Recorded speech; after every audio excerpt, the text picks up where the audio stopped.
Bismillahirrahmanirrahim. Assalamualaikum warahmatullahi wabarakatuh. Rabbi shrah li sadri wa yassir li amri wahlul 'uqdatam min lisani yafqahu qawli. Selamat hari Senin teman-teman. Gimana? Semangat ya, tetap semangat. Nah,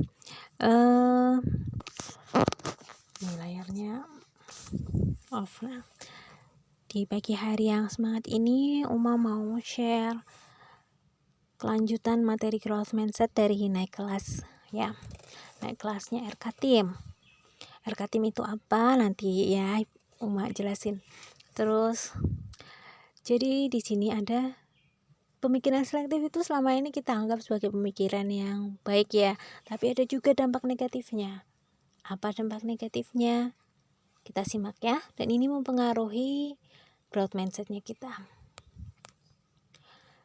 Pemikiran selektif menyebabkan kecenderungan memvalidasi ide tertentu dan mengabaikan yang lain. Seperti misalnya, biasanya seperti ini baik-baik saja, seperti itu. Biasanya seperti ini tidak ada masalah.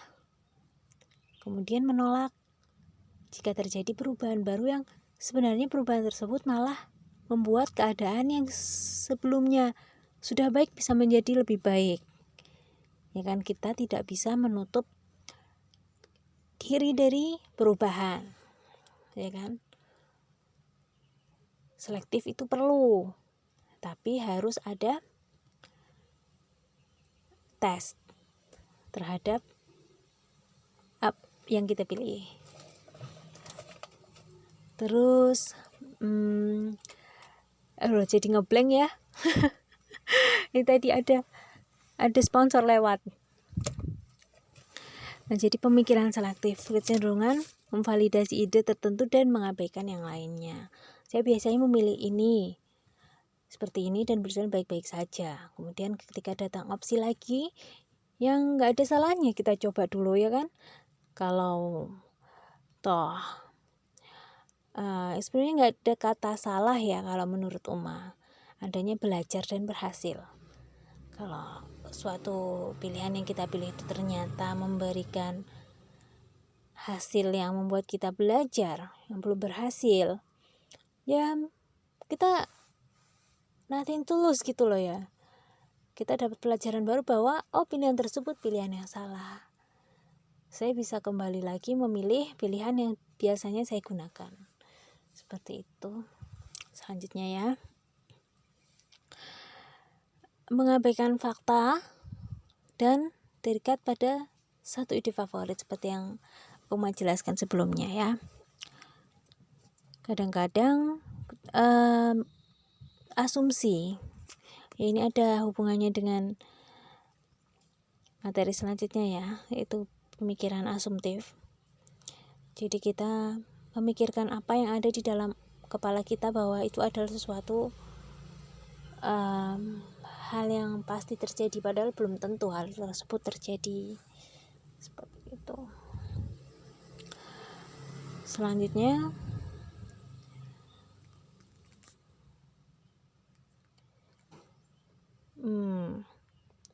nah, benar kan, biasanya juga gini, harusnya begini dong ya, aku tuh gitu, kayak gitu. Kebiasaan itu, karena kebiasaan memang cenderung membuat kita ada di kenyamanan ya. Semua orang memang cenderung untuk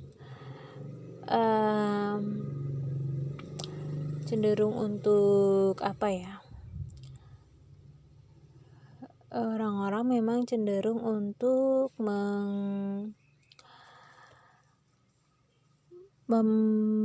ini ada orang lewat terus. Maaf ya. Jadi Uma ini lagi di dalam mobil di kantor karena terlalu pagi berangkatnya, jadi Uma kerjain tugas naik kelas di dalam mobil. Kemudian banyak yang seliweran ini, jalan-jalan, menyapa, tersenyum ke Uma, dan akhirnya Uma juga membalas senyum mereka, membalas salam mereka.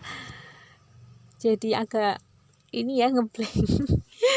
Oke, lanjut ke topik pembahasan selanjutnya. Nah, biasanya juga gini gitu kan ya, kita cenderung memang apa ya, enggan untuk menerima hal yang baru, karena hal yang baru itu perlu adaptasi. Dan dalam proses adaptasi biasanya muncul kendala-kendala, muncul tantangan, ya kan? Nah, di situ bagaimana seorang yang punya mental growth mindset itu malah cenderung senang karena ini tantangan baru untuk saya. Kemungkinan ada peluang baru. Kemungkinan saya bisa belajar hal-hal baru. Kemungkinan ini peluang saya untuk maju, dan banyak pemikiran positif lainnya yang bisa didapatkan dari sebuah perubahan seperti itu. Kan memang hidup ini dinamis ya teman-teman ya, tidak statis.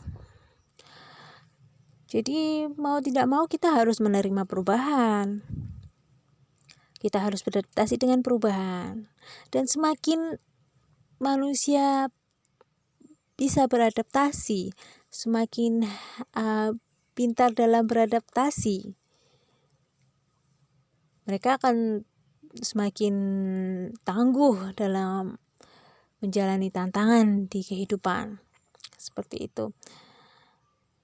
Seperti teori evolusi bukan sih? Ya kan? Siapa yang bertahan adalah yang paling tahan banting terhadap segala perubahan.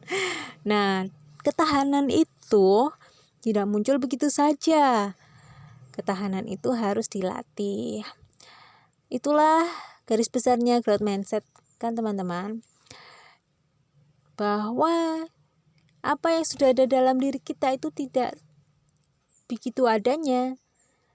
Bisa berubah menjadi lebih baik atau bahkan berubah menjadi lebih buruk, tergantung bagaimana kita mengelola mindset kita.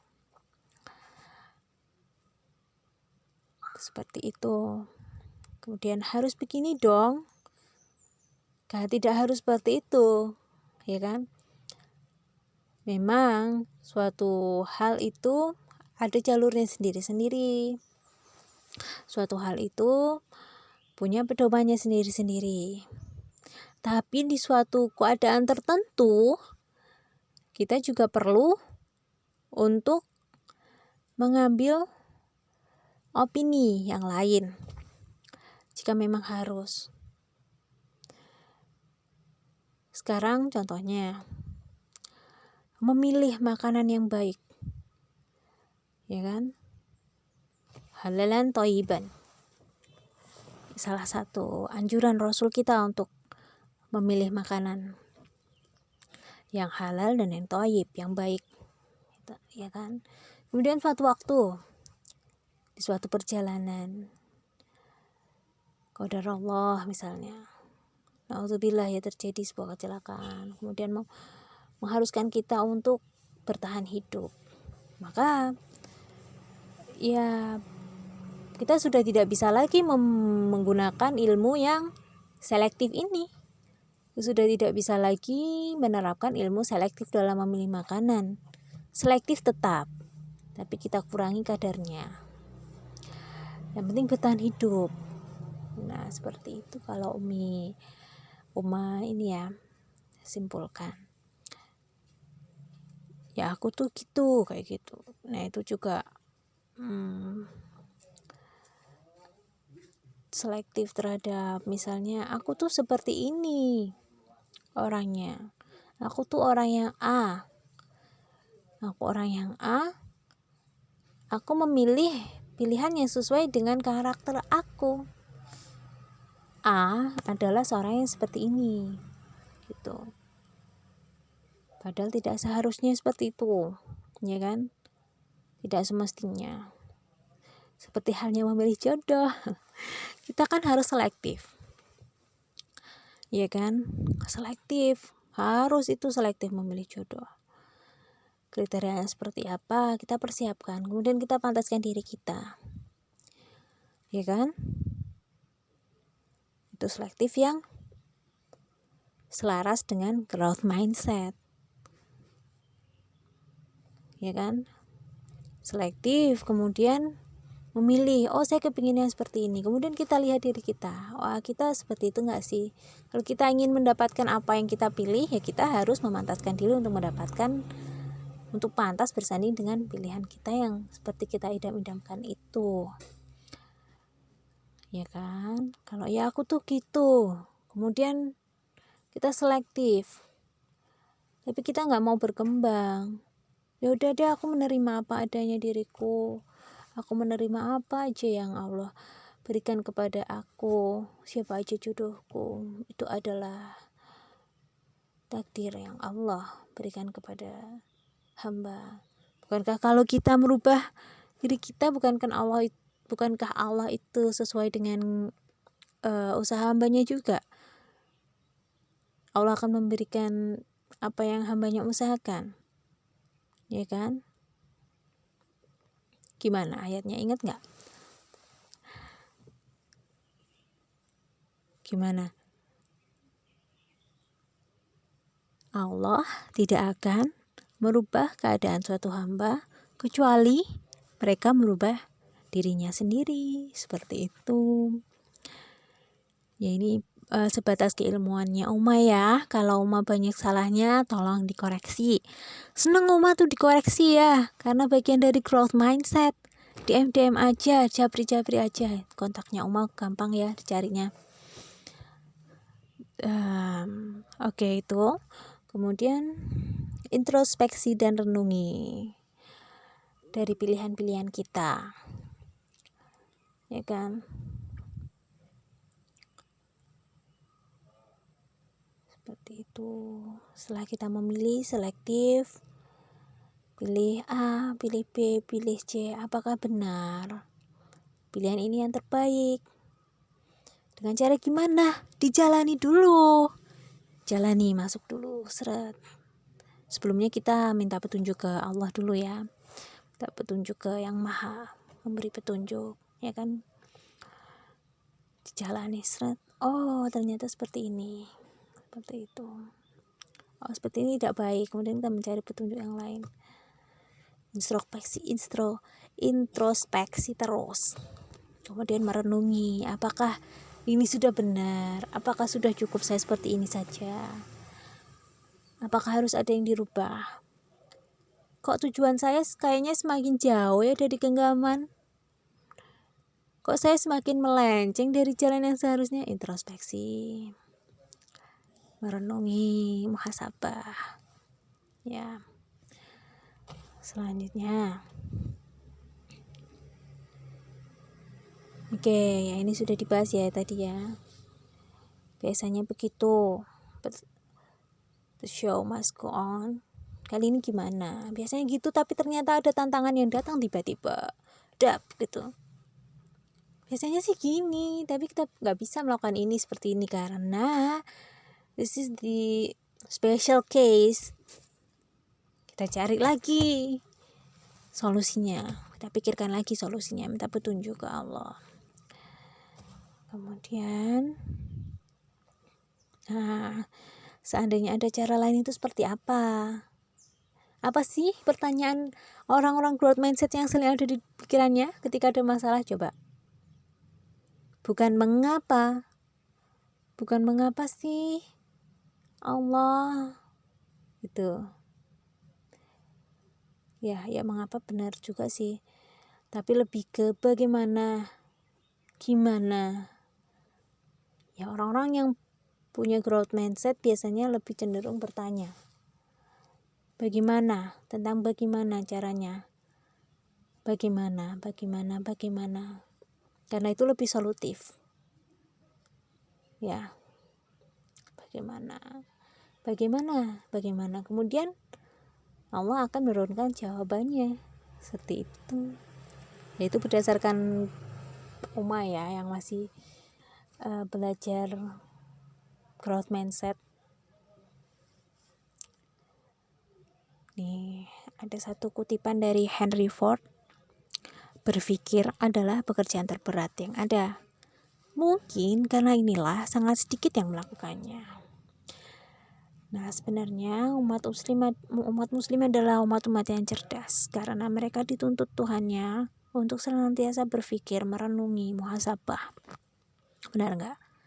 Di setiap ayat Al-Quran banyak sekali yang diakhiri dengan kata-kata jika kalian berpikir.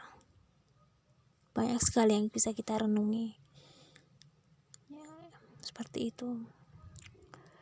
Oke, insya Allah akan melanjutkan lagi di part selanjutnya tentang pemikiran asumtif. Nah, ini ada lagi. Ini part 2. Pemikiran asumtif ya. Ini tentang asumtif, pemikiran asumtif, asumsi yang bukanlah fakta.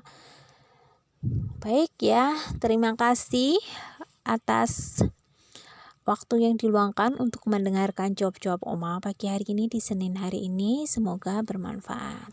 Kalau bermanfaat boleh di-share. Wassalamualaikum warahmatullahi wabarakatuh.